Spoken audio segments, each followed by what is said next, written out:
అందరికీ నమస్కారం. ఈరోజు వినాయక చవితి సందర్భంగా మరి పాతపట్నం నియోజకవర్గ గౌరవ పెద్దలందరకు, మరి ప్రజలందరకు, అక్క చెల్లెలందరకు, అన్నదమ్ములందరకు, విద్యార్థులందరకు, మరి ఆంధ్రప్రదేశ్లో ఉండేటువంటి ప్రతి ఒక్క పౌరులకి, మరి అలానే గౌరవ ముఖ్యమంత్రి జగన్మోహన్ రెడ్డి గారికి, మరి గౌరవ పెద్దలందరికీ కూడా మనస్ఫూర్తిగా మీకు వినాయక చవితి శుభాకాంక్షలు హృదయపూర్వకంగా నేను తెలియచేస్తూ, మరి అలానే వినాయక చవితి అనగానే మనందరికీ గుర్తొచ్చేది విఘ్నహర్తుడు, అంటే శుభకర్త. మన జీవితాల్లో వెలుగులు నింపుతూ, మన జీవితాల్లో అన్ని విధాలుగా విద్యను అభ్యసించే విద్యార్థులకు విద్యను అందిస్తూ, మరి ముఖ్యంగా తను వినాయకుడి పూజ మొట్టమొదటి పూజ, అంటే అన్నిటికన్నా ముందుగా ప్రప్రథమంగా చేసుకునే పూజ వినాయకుడి పూజ.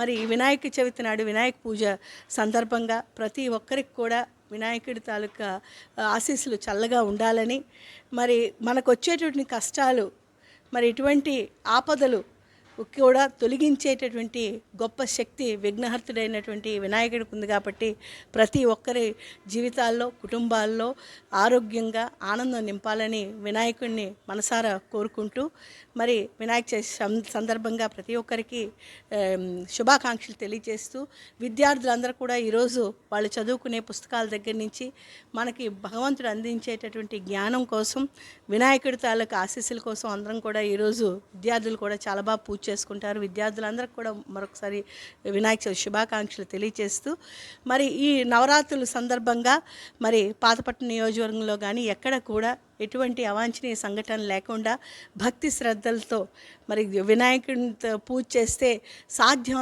అవ్వనిది కూడా సాధ్యమయ్యే రీతిలో మనం అనుకునేటువంటి ప్రతి కోరిక, ప్రతి కళ నిజమవుతుంది. ప్రతి కోరిక కూడా వినాయకుడు తీరుస్తారు.